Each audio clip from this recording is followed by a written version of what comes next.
It's time to get sexy, so watch Secular Sexuality Live Thursdays at 7 p.m. Central. Visit tiny.cc/YTSS and call into the show at 512-991-9242 or connect to the show online at tiny.cc/callsex.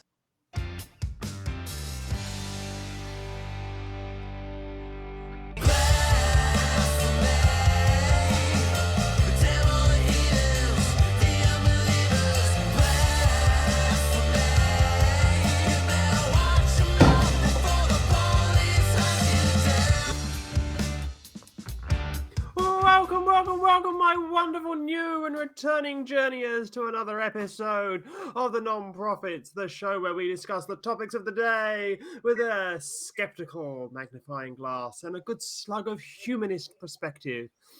I'm, of course, one of the many heathens, unbelievers, apostates, and general blasphemers who put this show together. And I have a secret to tell you that my coup d'etat was successful, and I'm the one in the throne today conducting these shenanigans. I, of course, am the ego that brings along the queen that is Phoebe Rose. With me are the wonderful human-like beings, the always animated Teo. Say hello, Teo. Hi, Phoebe. Nice being here. I love that presentation. You're amazing. And the season-turning August. Hello. Happy to be here. Oh, and a man named Jason. Hey, what's going on? I thought we were going to be doing a bit, but okay, never mind. Oh, well. The night is still young, Jason. Oh, it's always still young. But as ever, this is the Non-Profits, and welcome to the show. This is season 22, episode 3 of the Non-Profits, recorded on the 18th of January 2023, and premiering on the 22nd of January 2023 at 3 p.m. Central Time. This show is a product of the Atheist Community of Austin, a 501c3 non-profit organization dedicated to promoting atheism, critical thinking, secular humanism, and the separation of religion and government. And today we are going to be talking about 4 wonderful things we always do on this show. Starting us off will be American culture warriors targeting librarians. 188 Catholic clergy are alleged predators. Physicists reject we live in a sim universe. And strange but true, Ouija boards for Jesus. As with all our shows, links to today's topics and the items we discuss are available in the description. But the best way, and I say the best way, to enjoy the Non-Profits to the full is to come to the show prepared. Check out the Non-Profits Facebook fan page, everybody, at tiny.cc/FBNP on Friday nights for the articles ahead of time. Give them a read, chat about them, and let us know what you think in the live chat if you're watching the premiere, or if you're watching later in the comments. But, as I say, if you just can't wait to chat about the articles and want to do so with your fellow show lovers, you can join the Atheist Community of Discord. You can also find most of the non-profit hosts there too. Simply go to tiny.cc/ACD Discord and you can chit-chat away to your heart's content. So, moving into segment 1, we will be listening to the wonderful August. Thank you very much. Okay, let's go, everyone. So, first article is, of course, about the culture war, as Phoebe described. It is culture warriors are going after librarians and books in general. So, as a lot of people know, there's been kind of a movement to get certain books and topics about gender, sexuality, and LGBTQIA plus issues taken out of libraries. So a woman named Amanda Jones, who is a middle school librarian in Louisiana, got a message that they were going to start banning some of the books that were talking about LGBTQIA plus issues, sexuality, diversity in general in some cases. And so it kind of just goes over how this is a slippery slope, and really banning books has never been on the right side of history. And so that's pretty much it. Let's see. How about we throw it to Tio? Oh, well, thank you.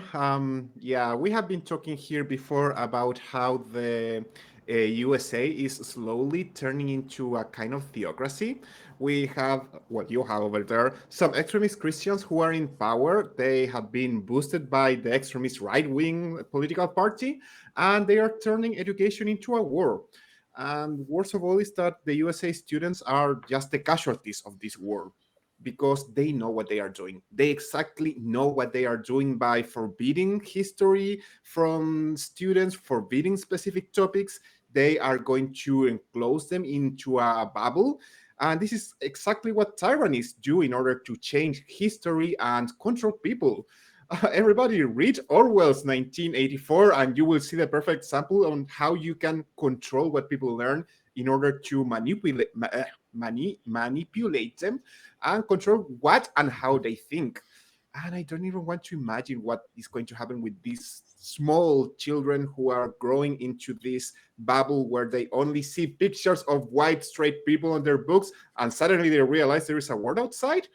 Ugh, it must be weird for them. I don't know. What do you think, Jason?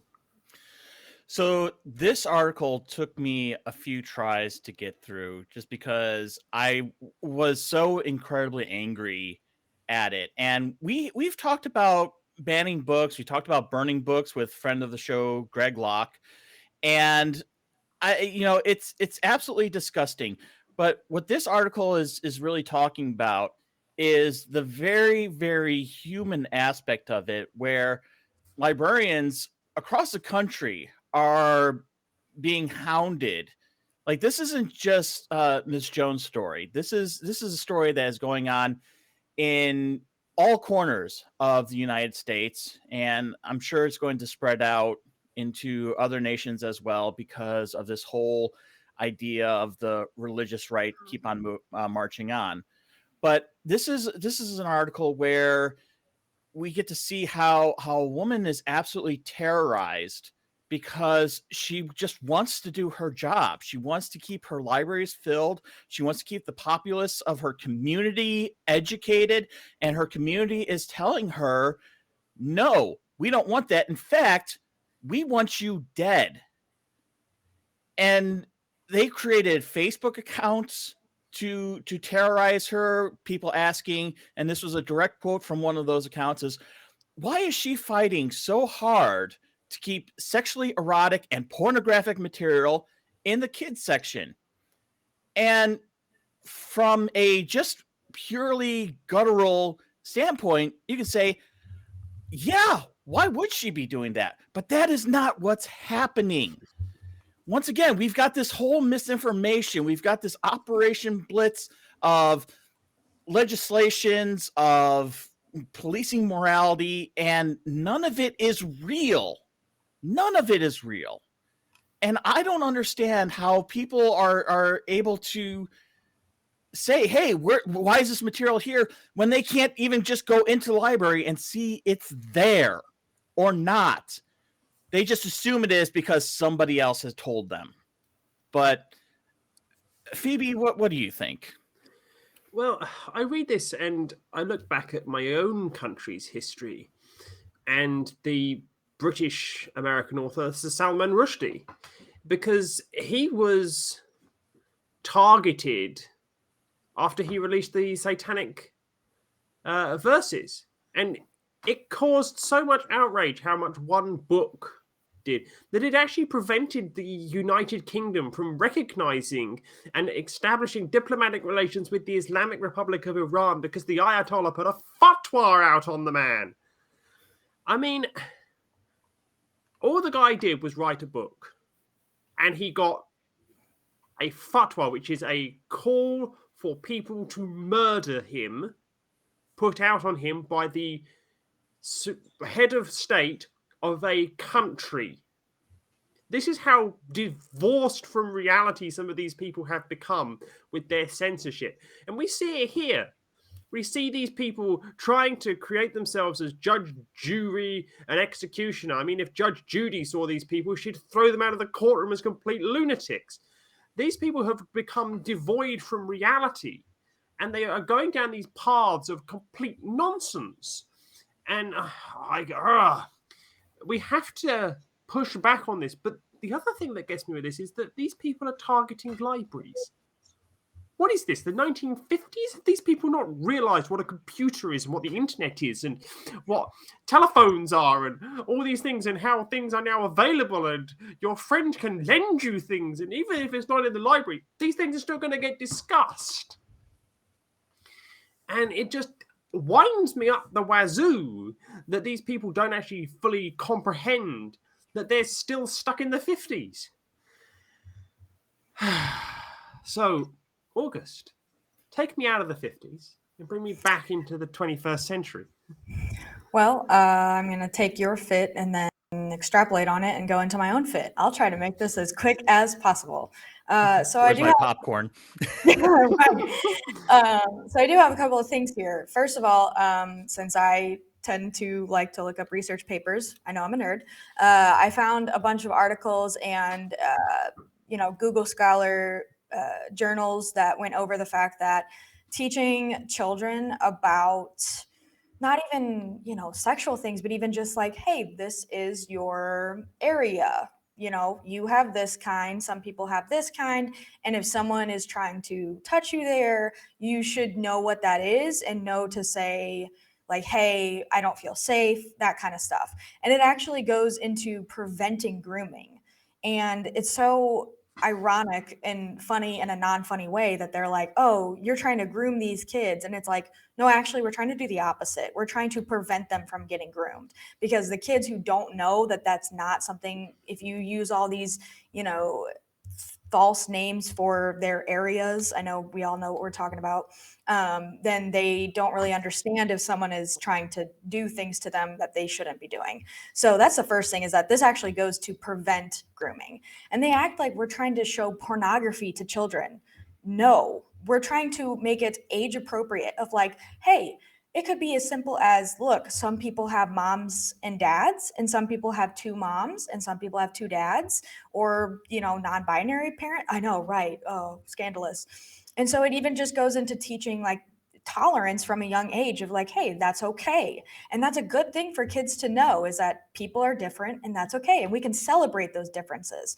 But regardless of that, I do want to go into a little bit of my own experience. So I am in the LGBTQIA plus community, and I am bisexual. So I found out from a very young age, starting in elementary school around 9 or 10 years old, that I actually was having crush on boys, as in like, oh, that little boy is cute, but also having crushes on girls. And they talk all the time about, well, if we show them two moms and two dads, they're going to get confused. They won't know what's going on. From experience, I was confused because all I saw was moms and dads. And so I was sitting here going, well, why do I think that so-and-so is cute? Why do I think that little girl is cute? Why do I want to hang out with her? And then I was confused. I didn't know what gay was. Like, that wasn't a thing that we talked about. So I went through my entire adolescence being like, I'm different. I don't know what's going on.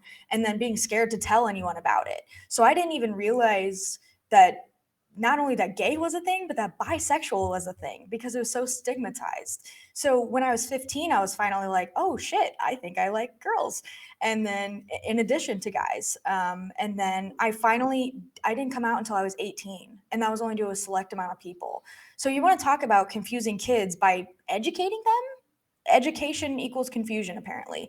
But from my own experience, I was confused. And I wonder how my adolescence and how my development into the person I am now would have been different had I known what that was and that it was okay. It was such a hard time for me looking back. But yeah, I don't know. Tio, what do you think? Oh, I have a close case of somebody in your situation, and it's terrible what bi people go through. Even lately, they were being rejected by straight people, gay people, because stuff. But it's terrible, and I have seen what you mentioned, this confusion, how people are not able to understand what is happening with them, and something that is very important that you mentioned. Sexual education is going to help children stop being raped by either family, relatives, by priests, by any type of adult who should not be touching children. So it's important, and it's necessary, and it's awful how religion has been turning education into this type of, it's turning education into a weapon. And I remember one phrase that somebody told me that is still with me, that I always think about. That is, when people are worried, they don't want to fight for their rights. And if you look at the USA, over there, your health is so expensive that if you get sick, you could end up living on the street, which is awful. Things are more and more expensive. Jobs don't pay enough. Everything it's increasing their price. So usually parents are very busy, and they are too busy worried about money to fight for their rights. That's why usually youngsters tend to fight for their rights, because they learn about inequality and justice and all of that. And apparently somebody realized that, hey, if we take education from them, they are not going to complain about anything. They are not going to ask about their rights, because they don't know that they should have rights, that they should know about their own sexuality. They should know about their own past. We have talked before about how the USA is erasing its own history as well. So they don't see anything. They have been blinded by this movement of parents trying to fight for their quotation mark rights to indoctrinate the children, apparently. What is the name of the group? It's Parents' Choice, right? Or Parents' Right, something like that? Parents' Rights. Here it is. And it's actually they fighting for their right to brainwash their children. And it scares me, and it makes me really uncomfortable, for real. I'm sad every time I read about the USA. I don't know, Phoebe, take me away from this, please, from this pain. Well, all I will say is children are not a facsimile of their parents. And children have to be able to develop into a way that is individual, is themselves.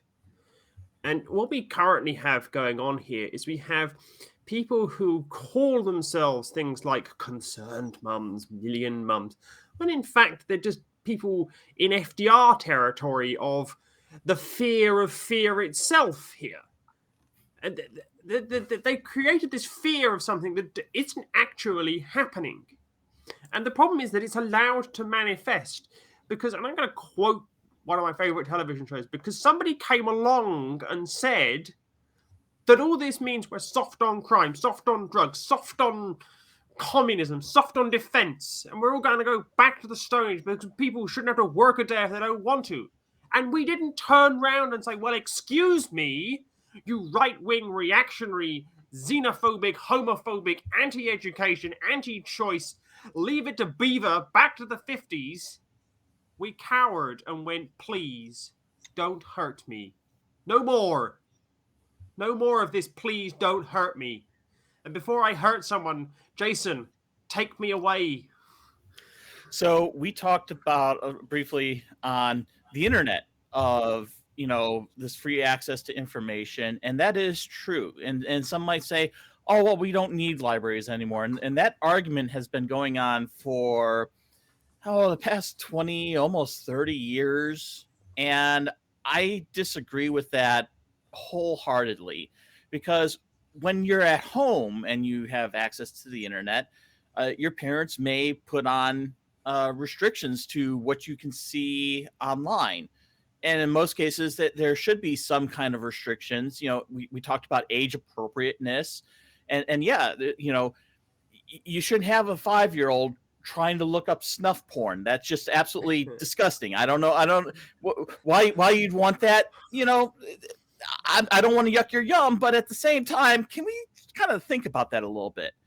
But I also wonder, when we're banning these books and when we're banning these areas, are they also going to ban adult literature such as romance novels? Is the 50 Shades going to be taken off of library shelves? Now, I might support that from a personal, I don't like this book standard, but at the same time, that and Twilight should still be on those shelves, because they are content, and they're something that people believe in. Some people that, haven't been exposed to, and maybe they'll like it. There's no accounting for taste. As much as, we can agree, oh yeah, ban that book because it's terrible writing. No, I still say don't ban that book. Don't ban any books. Read the Communist Manifesto, read Mein Kampf, and please walk away from it saying, this is what we were. Let us never go there again. But Teo, you have something else to add? Oh yeah, when you started about the online thing, I immediately went back to the harassment of this person, because please, people, read the article.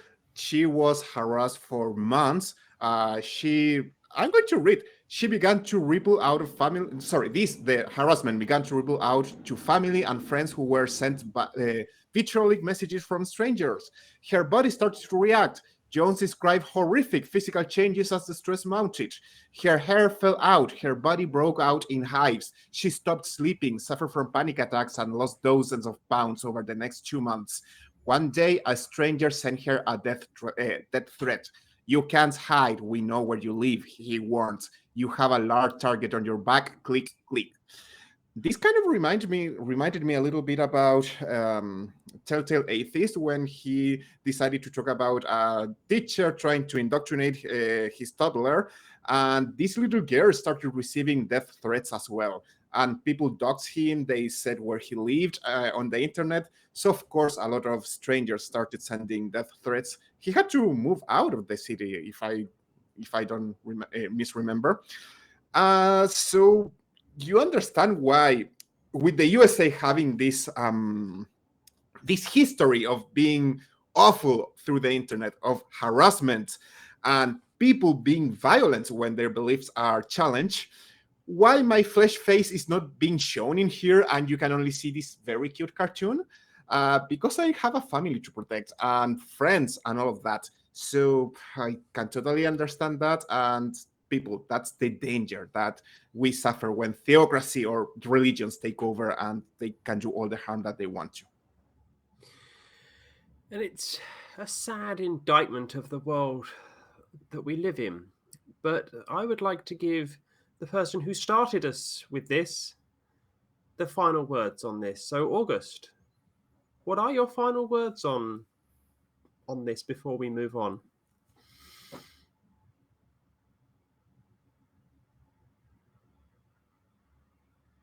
You muted.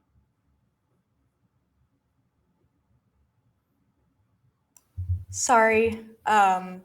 So basically, at the end of the day, it's don't ban books because it's just knowledge is power, as we've been told many times.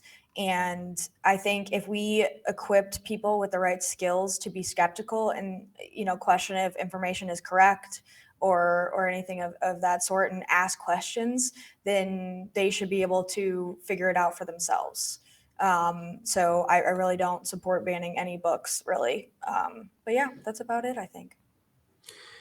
And yeah, I think that's a good place to end that, and to say that I'd like to say thank you to all of our veteran and new viewers for getting us so close to 12,000 subscribers. So if you're watching us now and you haven't subscribed yet, get on that. Once you've subscribed, like and ring that bell so you always know when the new Non-Profits episodes premieres. It's every Sunday at 3 p.m. But you're watching it live, so you already knew that. Then share that link to our channel with your friends, family members, co-workers, neighbor guy you don't like, neighbor guy you do like, your mother, and so on, and just everybody. And let's get the word out, and we can start helping with those fundraisers. And then we can smash through 12,000 subscribers. I mean, 12,000 subscribers, we're getting there. We're getting there. But anyway, are you aware the ACA has another YouTube channel? You should be checking that out. It's called the Atheist Experience Network, a channel where you can find all the ACA shows in podcast form. Subscribe to that channel at tiny.cc/AEN podcasts to listen to episodes of The Non-Profits, The Atheist Experience, Secular Sexuality, and all our other ACA shows including some from the archives, from Godless Bitches to Parenting Beyond Belief. You'll also have no excuse to miss a single episode from the ACA. And if you would want to help us do more of what we do and are able to, we would love it if you supported the show by becoming a patron at tiny.cc/PatreonNP. And with that, Teo would like to go all Catholic on us. Yeah. So what a coincidence, guys. I'm here and you just had to have another Catholic Church crime. You know, I just read the name Catholic Church and my first thought was, let's see what this child abusing mafia did this time. It's child abuse again, isn't it? And what a surprise! Thanks to onlysky.media for this information, by the way, we learned that, yes, it is. It starts literally, let me read the quote. A 4-year investigation into Kansas Catholic churches has found 188 predators suspected of committing aggravated crime, sodomy, rape, indecent liberties with child, and aggravated sexual battery.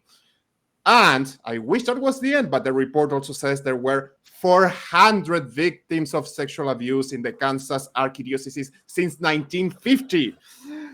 Guys, I wish I didn't have to see this every single time.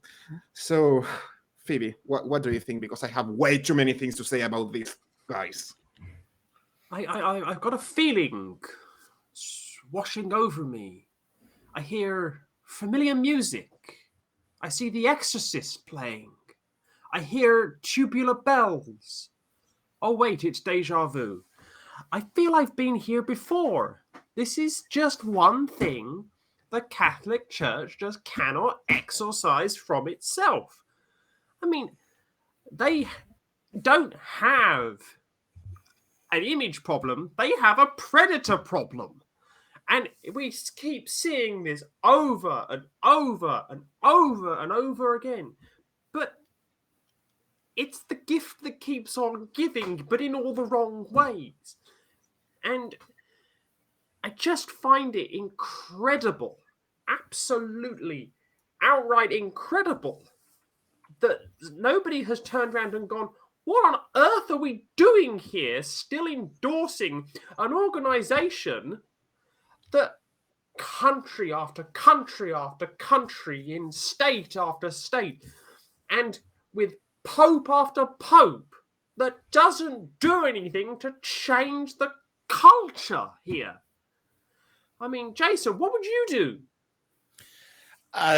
Well, if it were me, I'd ban them all. But unfortunately, there's a lot of Catholics out there, and I use that in the most vehement way possible. But I do have some questions that probably will never get answered, and so I'm just going to rattle them off. But why does this seem to plague Catholic leaders at a higher percentage than other kind of leadership group?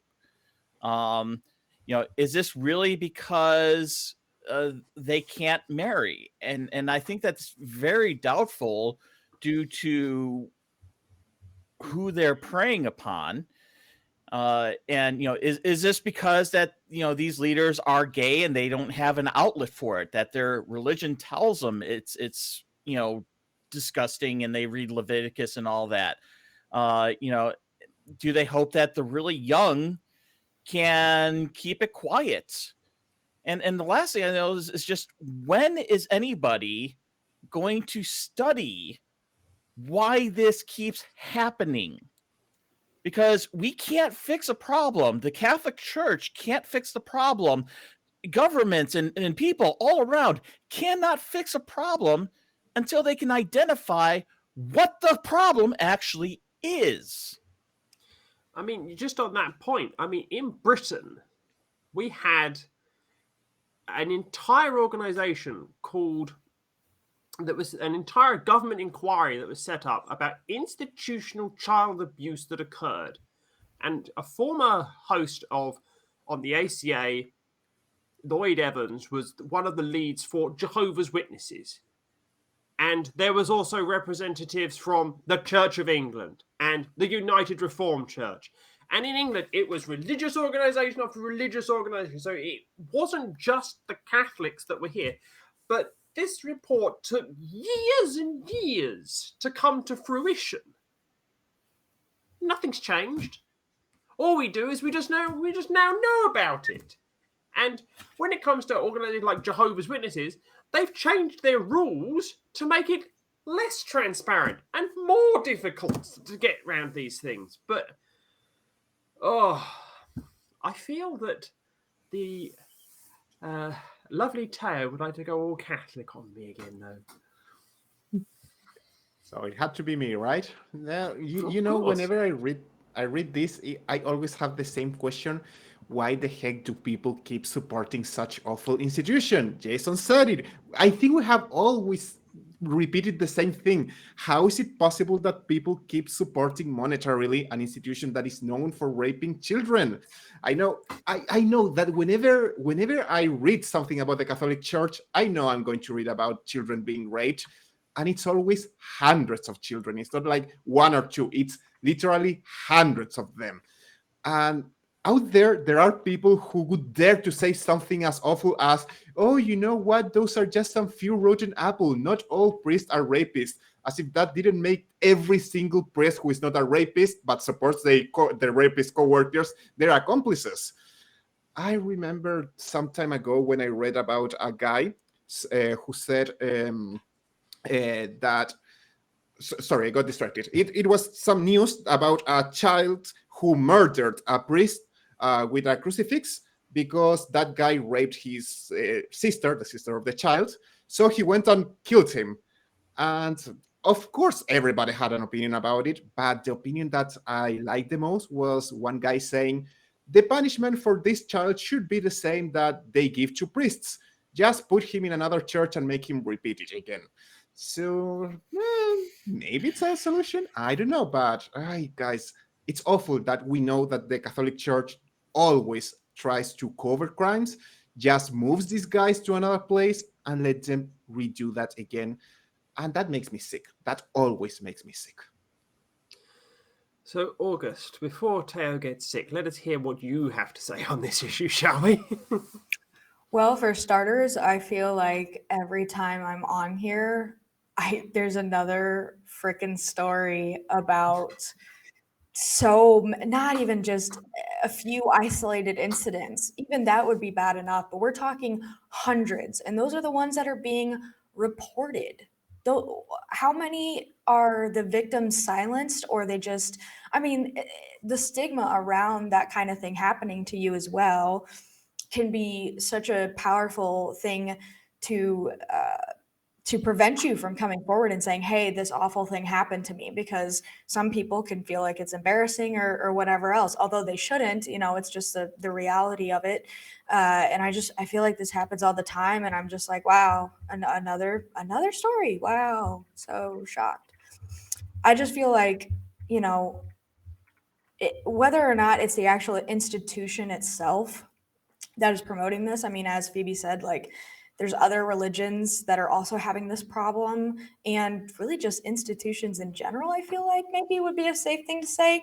So we got to get down to the root of the problem. And I feel like parents need to be more aware of where their kids are, what's happening. And I know that can't always be done, especially when there's schools and stuff, and everyone just automatically goes to, well, they are trustworthy, the priest, that is. And it's like, maybe not. So, they need to be more aware of that, I think. And maybe there needs to be some sort of safeguard, like, these adults cannot, accused of anything or not, cannot be in a room with that child alone.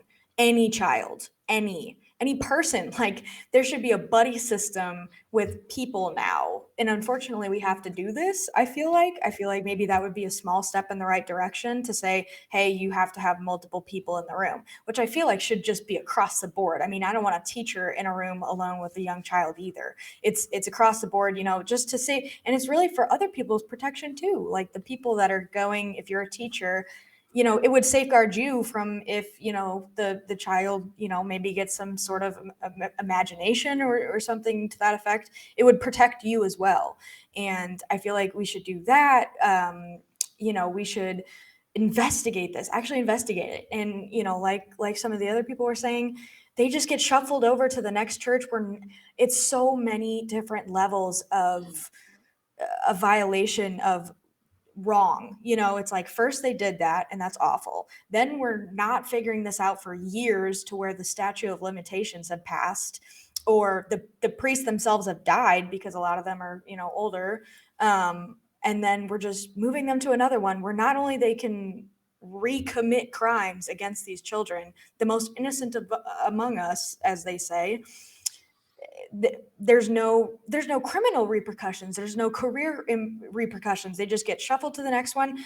They keep their job. They don't get any charges brought against them, and they are able to recommit these crimes. That is at least 3 different mess ups in this chain of events here. So I feel like something has to be done. I don't know exactly what it is. I'm kind of just spitballing here, throwing something out. I just want to jump in, and I wanted to just ask the panelists this open question. Do the panelists here, do you think that there is a level of institutional deference towards religious organizations that have been around for a very long time, like the Catholic Church? And by that, I mean, do you think that there is almost like, oh, you're over there, you can get away with that, and we just won't interfere because, you've been around longer than we have? So do you think there's a level of deference from institutions like law enforcement and stuff? Yeah, absolutely. Obviously. Dude, in this case, they didn't, a lot of the victims didn't give the information because they had signed non-disclosure agreements. How messed up is that there are non-disclosure agreements? Oh yeah, the priest abused you. Please don't say anything and sign this. How awful can this institution be? It's disgusting, totally disgusting. So one thing I want to, because I'm glad you brought that up, Teo, and I actually saw that in August notes as well about these NDAs. And I just want to say, as somebody who works in places where NDAs are absolutely necessary in the tech field, that it isn't necessarily an admission of guilt. Even in a religious institution, there may be some things that they need to keep kind of close to the chest. Now, that's not to say that this is excusable. And when this does happen, I do think that it should be reported immediately. And unfortunately, like, whistleblower laws do vary from state to state. But I will say that, if you look up the laws for whistleblowing in your state and there are protections, then you have a duty, not to yourself, and this is borderline on a call to action, but I think this is something that we can go ahead and safely say, because it is something that is designed to protect the victims. If you have whistleblowing laws that protect you, you absolutely have to report it. You have to let people know. You have to make sure that these people stop getting away with this. They need to stop. They need to learn that if you abuse the most vulnerable of us, that you cannot get away with it anymore. And another thing that I wanted to raise was, do you think that there's a level of fear of offending if someone from authority from the outside comes in and goes, oh, excuse me, we need to have a chat with you because we think that you're, some, kiddie fiddler. And it feels very much like that there's all these institutions, as we say in Britain, the press doesn't shit on itself. So by what I mean is that none of the editors will ever go after any of the other editors because they've all got dirt on each other. And it feels like the police, religious organizations, lawmakers, and so on and so on and so on, don't like going after each other because they've all got, large steaming turds of shit that they can just throw at each other. And we have to change this whole culture. But just to wrap it up from each of you, how would you change this, starting with August? Well, I think I kind of touched on it a little bit of we need to have some sort of rule, and if the Catholic Church actually gave a shit about figuring this out, and if they, I feel like it would be a logical step to say, hey, there needs to be 2 adults or multiple children in the same room when there's like some sort of conference or anything like that to prevent something like this from happening. And I feel like as the church, if I was in the church, I would support that because that would save my behind, like if you bring more people with you, then you have witnesses to say, no, that didn't happen.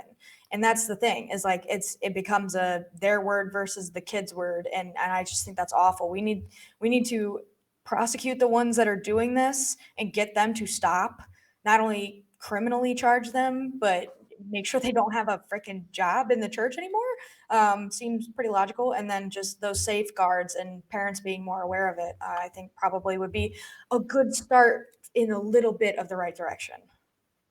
Jason. If I had a magic wand that could grant any of the wishes that I'd want in this situation, I would wave it around and be like, Catholic Church, gone. That's it. Only And that take one? us away, Teo. Take us I away, would say Teo. or religions. The last time that I saw the Catholic Church, evangelical people, and Jehovah's Witnesses joined together in order to fight for a common cause was to fight against a law that would force people to denounce rapists and in general. So they wanted the right not to send people to tell the system that there are criminals doing stuff and telling them, hey, no, I did this with this child, I did this with this woman, and just let them get away with it. So I don't know, but August offers a good way of protecting little children, but we still have teenagers and other people who would fall for this. So I guess getting rid of all religions, as Jason said, not only the Catholic Church, would be a good way, but... Well, thank you all for that fairly hefty segment that we have just all gone through.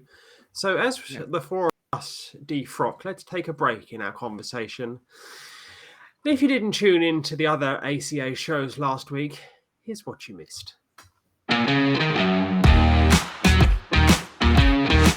And I've just had this horrendous day, this horrendous week, and I just flopped down in there and I'll stick on one of the reality TV shows on your over-the-top streaming service of choice, and I will just go, I'm better than you. It is said by those who know, if you walk beneath old Joe as its clock chimes, you shall fail your exams. So we did it on purpose and both of us passed. It's almost been an episode of we've been bookended by religious nasties and had some quite cool people in the middle. It's been like a jerk sandwich with a lovely filling. I'm not saying that I am instantly friends with every trans person or I have loads in common with every single trans, but there are people who are trans who that is the only thing we have in common. I hate Ben, but because we're both atheists and we're both trans, we run in the same circles. Which is the spiritual faculty of our heart, and logic itself is a created transcendental category created by God that we can communicate with through our spiritual energy. That was enough word salad to end world hunger, literally.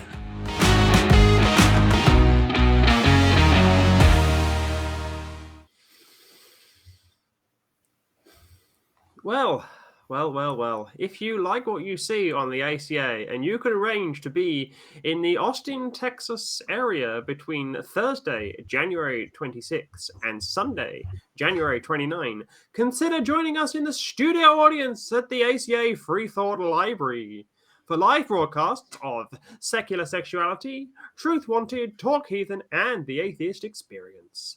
Doors open at 6 p.m. sharp on Thursdays and Fridays, and noon sharp on Sundays. And parking is wherever you can find a legal spot. If your car gets towed away, you get a ticket. The ACA will not be reimbursing you. But that's after the car park's full, of course. There is a car park there, so park there first. But if you can't make it there this month, we will continue to broadcast from the library the last week of each month. So keep watching this show and our website at atheist-community.org for news, information, as we expand our in-studio offerings in the near future. Because it could be you. And as we go from the psychics to the physicists, Jason, take us into our next segment, will you? So we have a very interesting story for you this afternoon. As a psychic from Dartmouth College, Marcelo Glasser insists that reality in which we live cannot possibly be simulated. And you mean physicist? Yeah, you know what? I'm pretty sure that was supposed to be physicist. And no one's going to get that reference. But anyways, okay, all right. Let me change it up a bit. This is your chance. After this, there is no turning back. You take the blue pill and skip ahead about 20 minutes. Then you can believe whatever you have been told by others. Or you could take the brown pill and you stay with your favorite nonprofits. And I'll show you just how deep this rabbit hole goes. It's okay. It's ibuprofen. I'm over 40. So, yeah, we've got an article about how simulation theory. We've heard it on the show many, many times where people do believe that our reality is simulated. But I would say that let's go ahead and throw it to Teo. What do you think about this simulation theory not being possible? The silly idea is silly. What a surprise. So shocking. Whenever I read something that one guy said something, I'm always skeptical because you need a whole community, realizing that, oh yeah, those findings kind of make sense and we can try this. But so of course, as soon as I read this, I was like, yeah, sure, this must be something incredible that this guy discovered. But no, it's just trying to explain why this philosophical idea of, no, either it's my mind creating everything around me, which, come on, I could never create this world that surrounds me. It's not that I don't like it, but I just don't like it. Or that don't hold yourself, don't sell yourself short, Teo. Okay, you're right. If my mind is as awesome as I think, I could create somebody as you, of course, dear queen. Of course, totally. Oh, you see, raging sycophants around here. Of course, totally. But, okay, maybe my mind could create this and give me the problems that I have right now. Yeah, who knows? Maybe it's a shitty mind. Who knows? But if we try to go with the other idea, oh yeah, there is a matrix. A perfect matrix is impossible because perfection is unattainable, and a real matrix would have lots of glitches that everybody would be exploiting. This guy tries to go even further beyond and try to explain that, okay, that matrix needed somebody to create the matrix that needed another matrix where it was created. So it's just, infinite regression. And this whole article read more like a philosophical discussion than something that a physicist would try to, explain. Teo, it's turtles all the way down. It's turtles all the way down, of course, sure. August? Well, I got super excited just reading this because for me personally, this is kind of different than what we've talked about before on here, at least when I've been on here. So really, I just chalk it up to sounds cool to think about. I'm not a physicist. I don't really know how it works. I think the implications of it maybe are a little meh, but I don't know. It just seems like a cool thing to me. I think we should definitely look into it and try to test it if we can. I saw one of the people was saying that there might be a way to test it, and I don't know anything really about physics. I try to stay away from physics. We're not friends. I have beef with physics, but I think it's cool. We try to fold in some protein into your non-profits diet whilst we're around here. Right. The only thing I think I didn't like about this article in particular was that someone said we can't prove we're not living in a simulation, and I believe that was a philosopher that was saying that. But they were basically saying that we can't prove we're not living in a simulation, and I'm like, I'm kind of getting the you can't prove there isn't a God vibes, and I don't really like that.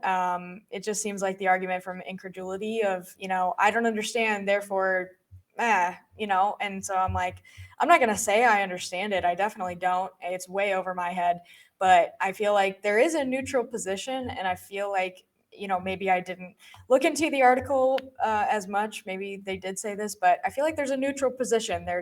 We are living in a simulation, and we are not living in a simulation. And then there's people like me who are in the middle going, I don't know, sounds cool. I have no idea. So my stance is, I don't believe it. It's cool to think about, but until there's evidence for it, I'm kind of just like, cool story, bro.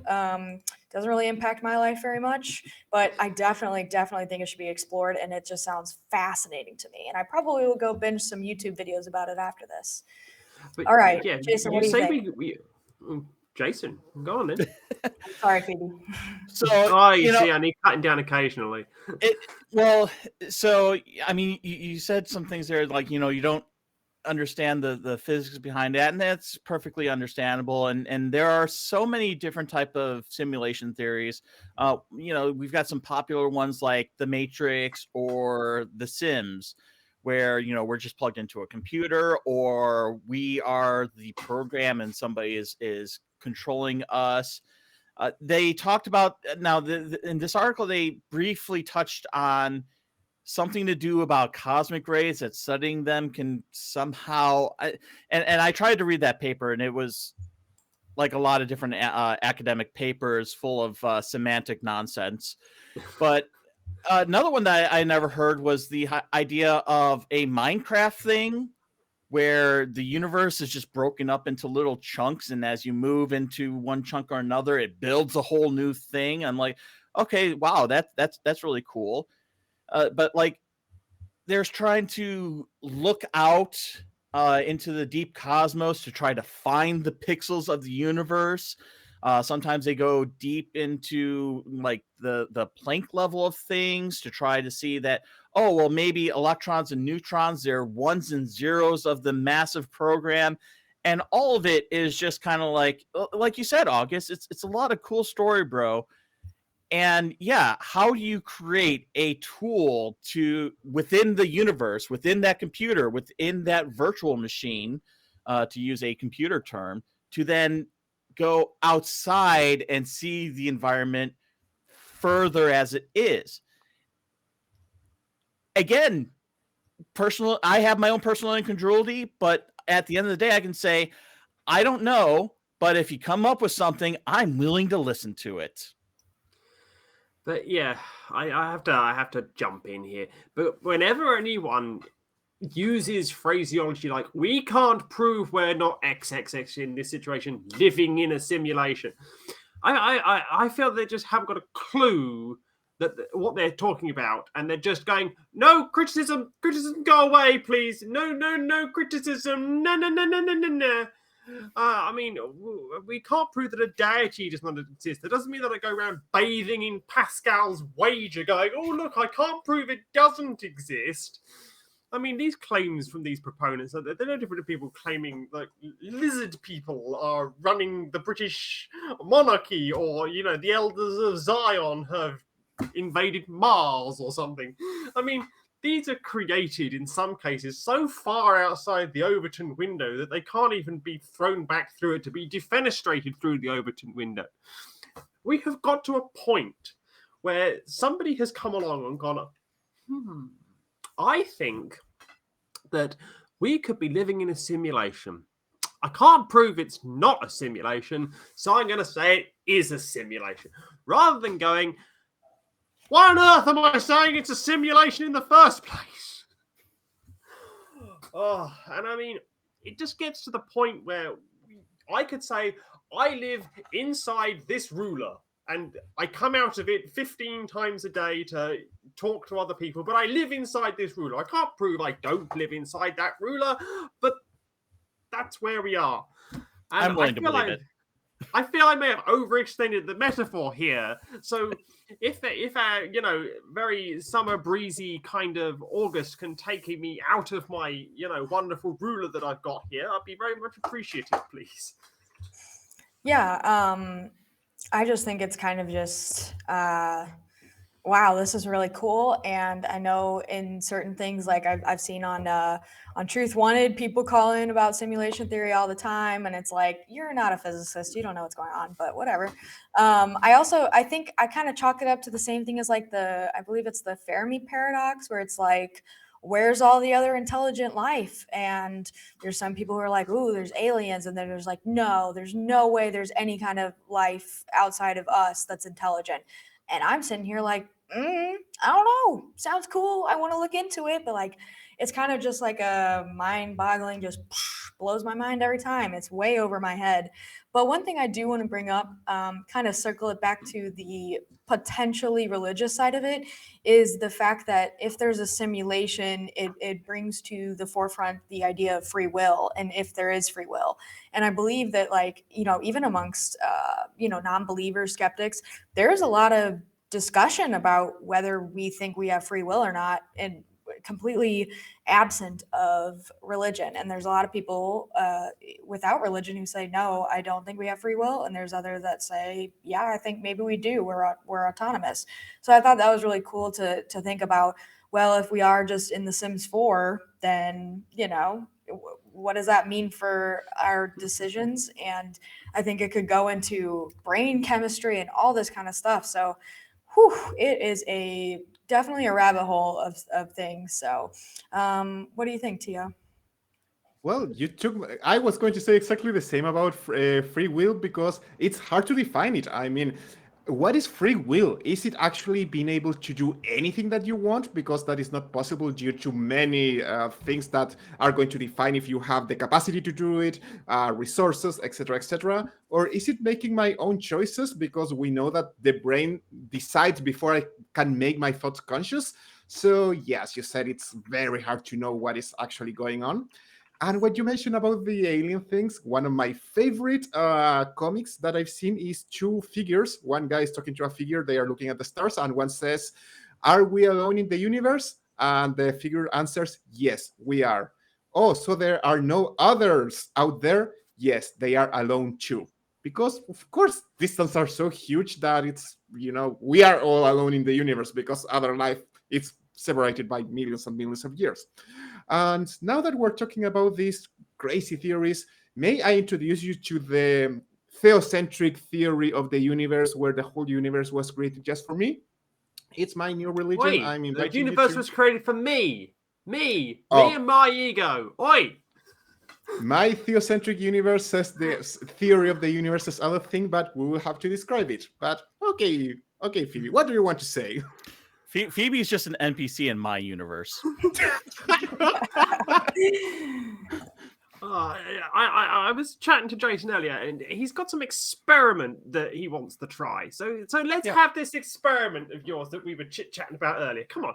Okay. So everybody go ahead and raise your arm. It's going to be a little bit hard because of the frame that we're in, but everybody raise your arm. Okay. You all lost your free will.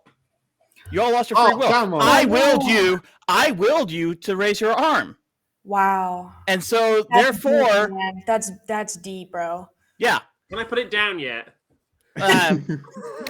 Sure, why not? Jason, what if I was not able to raise my hand? Could that mean that I don't have free will either? Well, maybe you do, maybe you don't, because maybe by me exerting my will on you, I actually wanted you to not raise your hand. So again, we're going into a kind of a solipsistic. Wow, that was solipsistic, mate. Yeah, there you go. To sum up, you said Uno reverse. Yeah, so it could have been that. You don't know, because already I exerted my will, whether you wanted to or not, whether I wanted you to or not. How do you prove that? So again, the idea of free will is something that is so innately weird, because at the end of this episode, I'm going to still have to go to work. Yeah, that's true. If life was so easy as to say, oh yeah, there is a God and he gave us free will, and not think about it, life would be so easy. Oh wait, no, it makes things even worse because now you're not thinking on your own. Oh, but where did evidence and reason go? I mean, I'm one of these strange people who present me with some evidence, present me with some reason, or frankly, get out of town. I mean, get out, clear off. But I mean, I'm gonna be a bit of a poo-pooer here. This kind of stuff, I just switch off. I just switch off. I mean, I find these things have less substance in them than my copy of the National Enquirer that I enjoy reading. But I think that we've potentially overextended this part. But I leave you with something that Jason's going to like. That psychics at Caltech and the Femery National Accelerator Lab, you know what? I'm pretty sure it's supposed to be physicists, because I think it's the psychics that are coming up with this rubbish. But yes. Does anybody have any final thing that they want to say before we, put this one out to tenure? Yes. Don't scientists have a term for this? Something called mental masturbation, if I'm not mistaken, for these ideas? That's all I wanted to say. But on that note, if you are conducting, mental exercises, you can become a member of the channel for as little as 99 cents a month. And you can click that join button below the video, and this will give you access to special chat emojis. But did you also know that we've got something called a shop? One of those e-commerce things. You can a place you can get all the ACA's best swag. Visit tiny.cc/merchaca to get your favorite items like t-shirts, hoodies, tote bags, and coffee mugs. But I want a teapot. Where's my teapot? And a reminder that all the ACA shows feature a special limited edition item each month. Maybe this month it's a teapot. But also, talking of shopping, if you find yourself already shopping at Amazon, you can support the atheist community of Austin by shopping at smile.amazon.com and selecting the atheist community of Austin as the beneficiary. Be sure to use that link to help out the ACA. All your help is very much appreciated. Strange but true. Here we go with the Holy Spirit board. I mean, you couldn't make some of these things up. I mean, here is a traditional Ouija board. Here is a lovely traditional Ouija board, and a nice religious person has decided that it's going to be, we think, the creation of a Holy Spirit Ouija board, where there are claims by at least one religious individual that it has reconnected him with God, and God is directly speaking through the Ouija board to, him, and it has reinvigorated his faith. But I'm not quite sure. The article goes through some wonderful things like, well, is it just a game, or is it actually channeling the spirits? But yes, I think I would like to, have my co-host Jason go and collect a little prop that he has got. So Jason, prop us away. So this is kind of like just a silly little thing, right? This is just a silly little thing, and it's not a product that actually exists, right? Except it does have an Amazon page, which is linked in the article. But not only does it have an Amazon page, you can actually click on add to cart, and then you can then go ahead and purchase it. And I know this for a fact because I purchased it.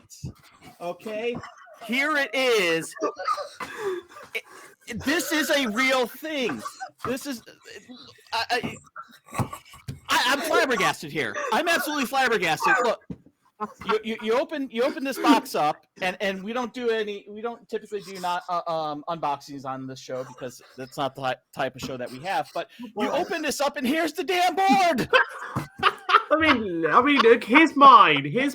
With the infinity symbol that is not really religious iconography, but whatever. And not only does it have a board, but it has this stupid little gilded plachette or whatever the hell they call it. This is a thing. This is real. Like, what the hell? But what I would like to add on to this is that there were some reviews of Ouija boards. Oh my god. And Jason, what was one of those reviews all about? Because I think a friend of ours, Objectively Dan, gets a good mention, doesn't he? In one of these reviews. I didn't see an Objectively Dan mention. So there was a mention in one of the reviews of these Ouija boards. That's that fantastic.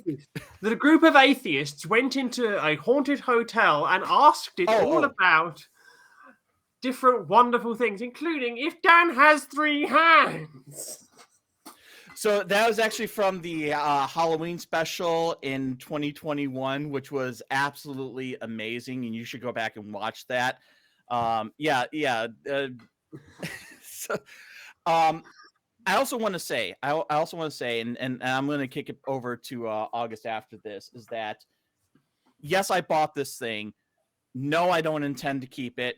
I'm also not going to return it. What I am going to do is I am going to donate it to the ACA. So at some point, and it's unfortunately probably not going to be there for the live studio audience this month around, but hopefully next month, I'm going to donate it to the ACA. And so in the future, you will be able to contact Jesus with this stupid board while in an atheist library. Okay, that is something that is going to happen. Well, first of all, we love donating to charity, so love that for you, Jason. My favorite thing about this entire thing, I think, would be the fact that there is a website for this as well. It's not just on Amazon. Not sure if I'm allowed to give the thing for it, but the promotional video on said website was absolutely hilarious, and I could not contain my laugh. So it's. But yes, she couldn't contain her laugh. She's been taken away by the spirits, as you can see. But Teo, what do you make of this Holy Spirit board? Oh, okay. I still can hear her. Oh, okay. Well, when I saw this page, my first thought was that it was just a parody, something like Jesus Bro. Please watch that on the internet. I love the guys who made that short quotation mark movie, which, by the way, was also very criticized by a religious group. And well, I saw it and I started laughing. And then I saw that link where Jason got his from. And I was like, no, this must be a joke. This has to be a joke. And then I went and checked the YouTube, because the YouTube video, it looks like a total joke. It looks like a total parody. So I still believe that this is just a joke that they decided to profit from. But guys, if you want to... there is this trend when people write funny reviews on Amazon, so you can go to Amazon and check the reviews and have a good laugh.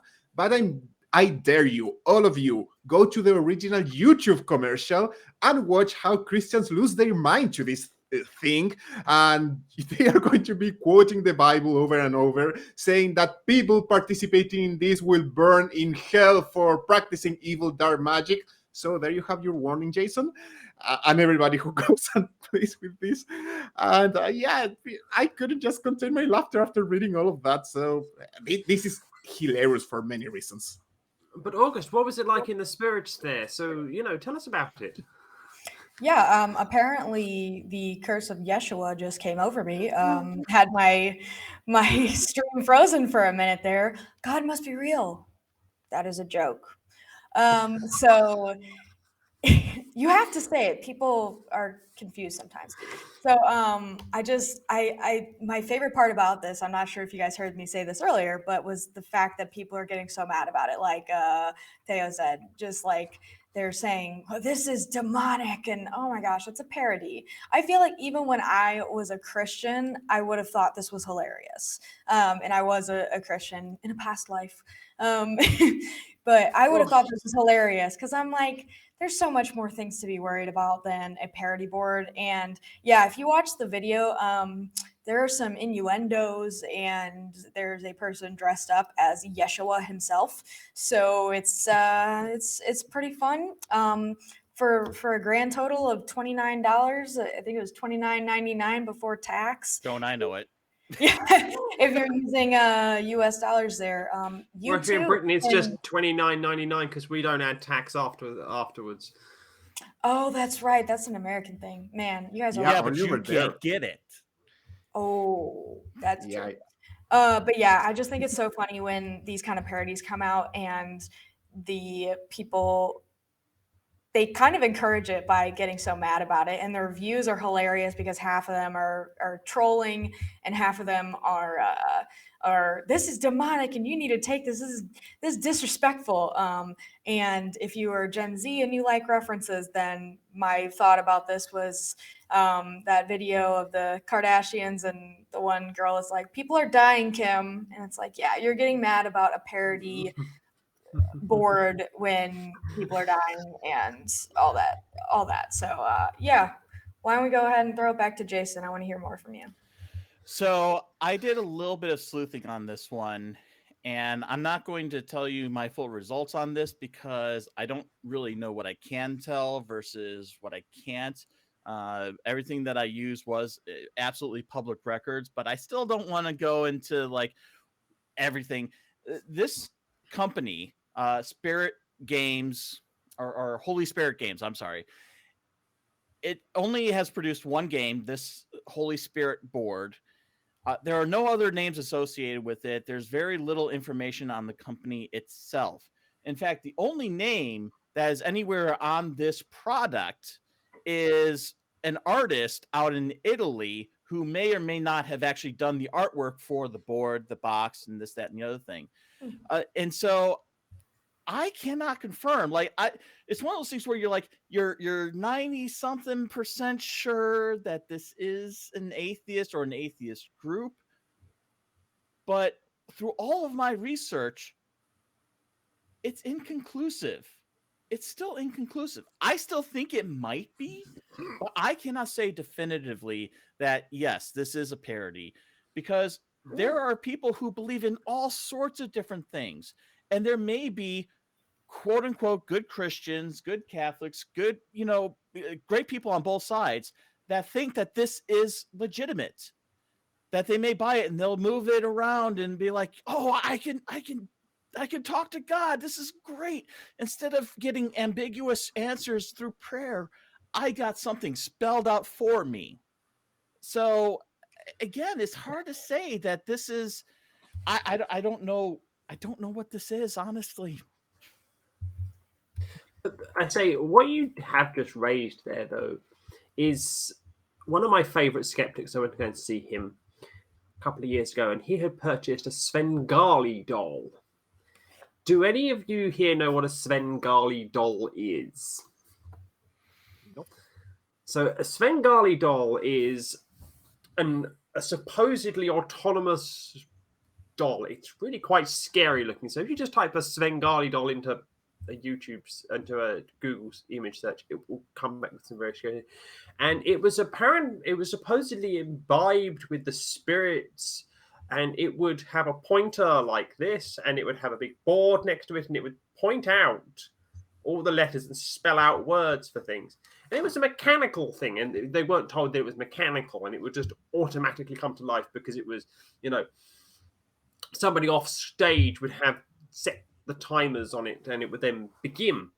And this is what this reminds me of, is like genuine people of spiritual faith would believe that messages from God and messages from beyond and seances were all legitimate and coming through this very scary doll and coming through very, not so scary Ouija boards like this one.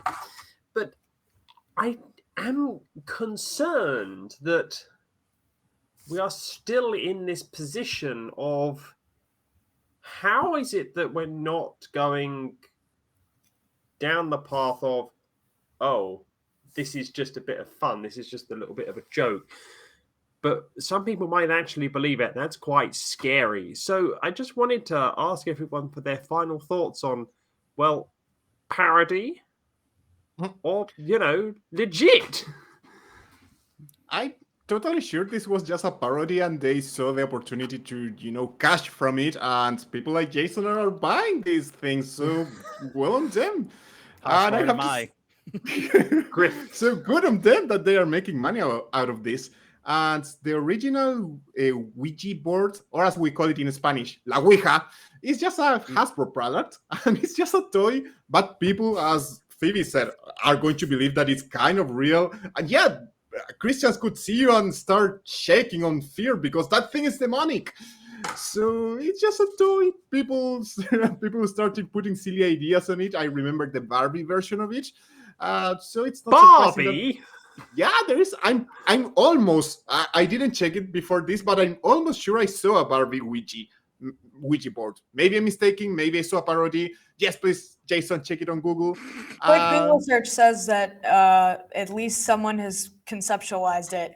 There's also Barbies using it themselves, so both of those are true. Oh, so apparently. not Australians cooking on the beach then? The thing is that I saw it. So yes, there are silly ideas. So not surprising that another silly idea Jesus was put in there. Sorry, Jason. Snopes says mostly false, unfortunately. Oh, come on. Google Images never lies, Jason. Come on. You can't You post just anything broke- on the internet if it's that's a lie. Yeah, no. I'm pretty sure Abraham Lincoln said that. Yeah.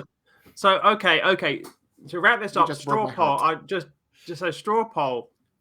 One word: real or parody? Teo, real or parody? Parody. August, real or parody? Parody, just because of the video. The video gives it away. There's way too many Yeah. innuendos. It's not. No. Before that, Jason. I might have said real. Jason, real or parody? I will also be bad at instructions and say that I don't know, and that unlike the scam, the kind of scam that was established titles or the common code of knives and all that, this has no wording saying that this is a gag gift. On this box, nowhere does it say that this is a gag gift. This is for fun. This is for entertainment. Nowhere. It goes out of its way to say exactly what you would think it would say if it wasn't a parody product. So my one word answer is still, I don't know. That's Maybe 3 it doesn't words, say because actually, it's but- boring. Exactly. Here's what I'm going to say. I'm going to say that it's probably a legit thing because there are people out there that are that bonkers. That genuinely, like, following on from what Jason says, people really are that bonkers and will genuinely. We have some very unusual belief systems out there, and it potentially is a legit product. But yes, that wraps up, the wonderful world of the Holy Spirit board. So, what do we think of what we've discussed tonight? Has anyone got any overarching conclusion that they are burning to let us all know about what we have discussed tonight before we wrap up this wonderful episode? Jason. This is kind of another roller coaster type of episode, but I do like the fact that we were able to have at least a little bit of fun with simulation theory with this game, whether it's a scam or not, whether it's real or not, whether whatever. I'm glad that we're able to recognize that there are some terrible, terrible things still happening in the world, but still have as much fun as we can to try to make it through the horribleness. Teo? I will just say, fuck the Catholic Church and anyone trying to defend their crimes. No, do not fuck the Catholic Church. Do not fornicate the Catholic Church. How should I paraphrase that? Somebody send the Catholic Church to hell. Let's destroy the Catholic Church, all churches, all religion, everything. Let's burn the war down. Something like that. Okay. Better? And August. Well, to summarize for me, I would say let's not ban books because knowledge is power and people need to know information. Catholic Church has some issues, and that is the understatement of the century, and something needs to be done about that. Simulation theory is a cool thing to think about, and do we have free will? And the Luigi board, if anyone knows that video. Now we have talk to Yeshua, and it might be real, it might be fake, but it's hilarious nonetheless because of how angry people are getting. And be safe, have fun. Glad to see everyone here. But yes, and on that final note, my final thought is that, remember to question things. Remember to don't hold things in deference because they've been there for a while. And remember to have your good old slug of, skepticism as we're floating around these things. But as we come to the end of this great episode, you can let us know what you thought and what you'd like us to, be better at, because we value all of your constructive feedback, and you can tell us in the comments, or you can email us at nonprofits@atheist-community.org. You can additionally visit the Atheist Community of Austin's official website at atheist-community.org for the latest happenings, and you can contact the Atheist Community of Austin directly at tv@atheist-community.org. I'd like to thank my wonderful three panelists for putting up with my coup tonight. Say goodnight, Jason. Good night, Jason. Say goodnight, August. Good night. And say whatever you like, Teo. Buenas noches. Muchas gracias por vernos. And I'd like to thank everybody who is watching and listening, and we will see you all next Sunday at 3 p.m. Central Time. But up next, and coming to you live, if you are watching this live, is the Atheist Experience. So you now have no excuse not to go over and watch that. And remember, keep questioning and keep that skeptic hat on when things like the Holy Spirit board come to you.